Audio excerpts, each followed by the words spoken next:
I like to invest for income. The majority of my investments are income producing investments, which means I buy something and it pays me to own it.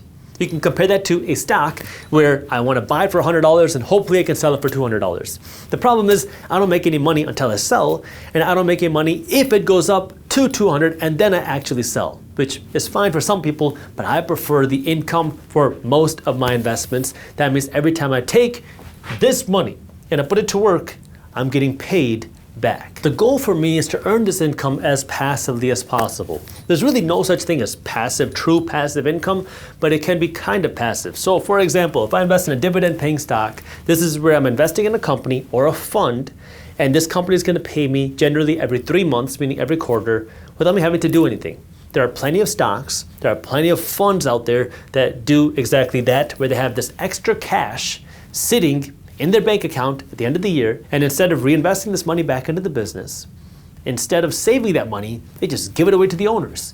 And who are the owners? The shareholders. And you can be a shareholder with as little as $100.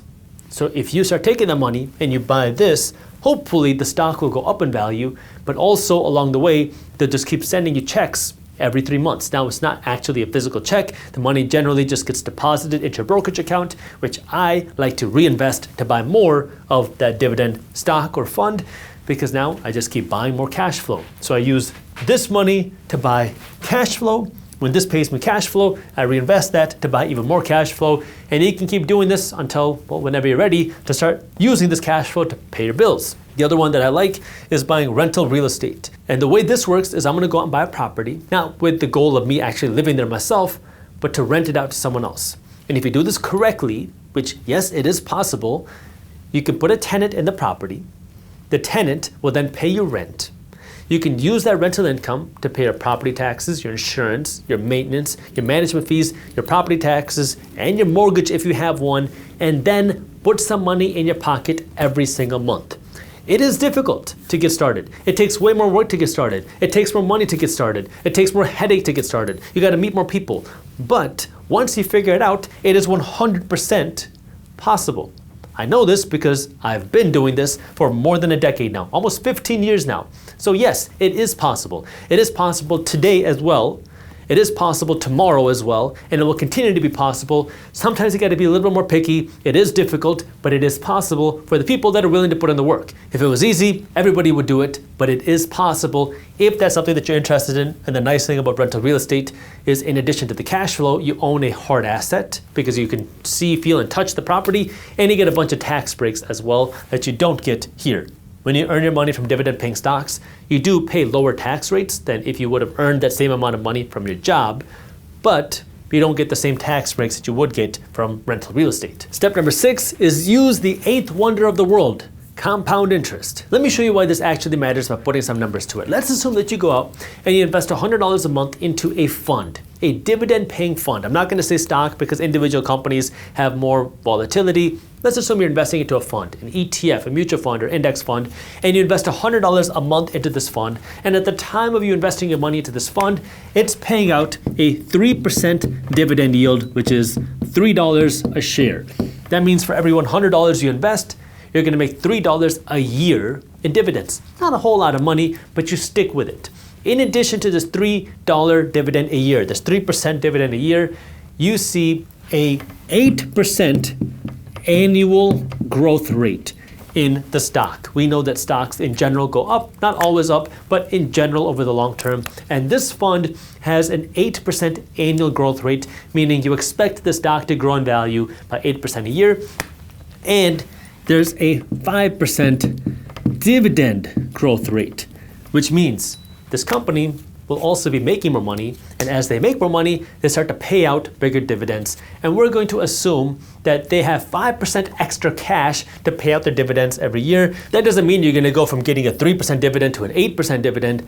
That means you're going to get a 5% growth on the amount that they're paying you every single year. So you go from $3 to $3 and some change to the next year. You see this 5% growth rate in the actual dividend that you're getting. After 10 years of investing $100 a month, you will have invested a total of $12,000, which has now grown in value to $19,300.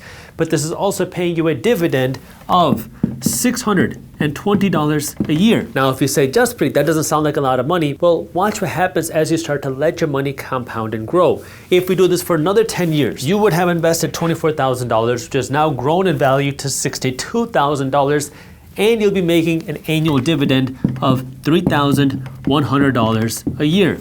Starting to grow. If you do it for another 10 years of investing the $100 a month, now you will have invested $36,000, which has grown in value to $163,000, and now you are making a little bit over $12,000 a year in passive dividend income. Remember, this is based off of $100 a month. Every year that you let your money compound and grow, it starts to grow and work for you a little bit more. If you want to see even bigger numbers, you want to turn this to $120,000 a year, well, you just got to invest more dollars, or it can be more aggressive here. More aggressive stocks, more aggressive funds, more aggressive dividends, but you can start to see the power of compounding. It's not linear, it compounds, meaning the amount of money that you can generate grows faster each and every year. And finally, step number 7 is don't blow your money on shiny objects, but think big. It's very easy as you start to grow, as you start to look for ways to grow your money, that you get caught up into these ideas that, oh, you just put your money into this thing and you'll be able to 5 or 10x it in 6 months by sitting on the beach, by following this simple process. And I want you to put it to the test. If it was so simple, wouldn't more people be doing that thing? I want you to think about that, because it's very easy with these very nice sales messages, very powerful things that say just invest $1,000 here, invest $5,000 into this program, and you're going to be able to 5x, 10x, 20x your money with almost no effort. Well, if there was no effort involved, everybody would be rich doing nothing. But I want you to think big. And I'm not going to say anything that I say to brag, but I say this to make a point. When I was first getting started on my own journey, entrepreneurial, financial education, call it whatever you want, I remember thinking, man, if I could make $100,000 in a year, I am set. Like, that's so much money, 6 figures, like I'll be able to ball out and do whatever I want, because that was the big goal for me back then. And then I remember my first time seeing the $100,000 in a year, realizing, wow, that was possible. I didn't think that was possible. That was like the big goal for me. And then I was like, well, what's next? Well, then I said, well, why don't we see if I can make it from $100,000 a year to $500,000 a year? Because that would be an insane goal. I mean, we're talking about almost $50,000 a month. That's a lot of money. And then not that long later, I was able to do that. And I started to meet people that are talking about $1 million a year. And I was like, are you crazy? $1 million a year? That's 7 figures. Do people actually do that? And then I was able to see that in my own life, growing from the $100,000 a year to now $100,000 a month. Then you start to realize, $1 million a year is great, but there's a lot of people doing $1 million a month. And now it starts to change the way that you think. It starts to change the way that you operate. And it is 100% possible. But you have to be willing to think a little bit different and then do things to actually get to that goal. Start with the end in mind. What is it that you want? You want to build wealth. Well, what does that wealth look like for you? Is it $3,000 a month in passive income, cash flow from your investments? Is it $30,000 a month? Is it having an investment portfolio worth $5 million, $2 million, $1 million, $50 million? What is it? Once you can start to define what that is, now you work backwards. Let's think big. I want $30,000 a month of cash flow. Okay, let's do some math. You want $30,000 a month of cash flow coming in from your investments, because this is gonna be able to fund your vacations, fund your life, fund a lot of fun, and now you have the money to buy a lot of nice things as well. Okay, let's go with that example. $30,000 a month is $360,000 a year. If you want to make $360,000 a year from investments, how much money do you need? If you can get a 10% return on your money, a 10% cash flow, 10% dividend, which is possible as you start to invest, as you start to find more opportunities, well, maybe that means now you need, let's call it $3.6 million invested, which is giving you this $360,000 a year or this $30,000 a month. If you can get a 5% return on your money, well, that means that you need $7.2 million invested to be able to make you $360,000 a year or $30,000 a month. Now the game is, how do you get this money? How do you put this much money aside? If it's through your salary, well, can your salary be able to afford this? What percentage of your salary do you have to invest every single year to be able to get to this within your lifetime or as soon as possible. If you want to do it in the next 10 years, if you want to do it in the next 20 years, 30 years, you figure out whatever the time is. If it's not possible, well, you're going to have to find a way to make some more money. Maybe you have to find a way to start a business, start a side hustle, find a way to get some more money, learn how to do this because this is what you need to be able to get to this. It's basic math. Once you know what you want, you can start working backwards, and then you can start making the sacrifices to actually make that happen. And that sacrifice might be spending less money, or the sacrifice might be working your butt off to figure out how you can make some more money, that way you can get that freedom, that way you can actually have the wealth that you want. But it starts by knowing what your goal is, having a system for your money, having the mindset to become wealthy, earning more money strategically, not just so you can drive a faster car, but so you can invest your money better, and then sticking with it, letting the money compound and grow.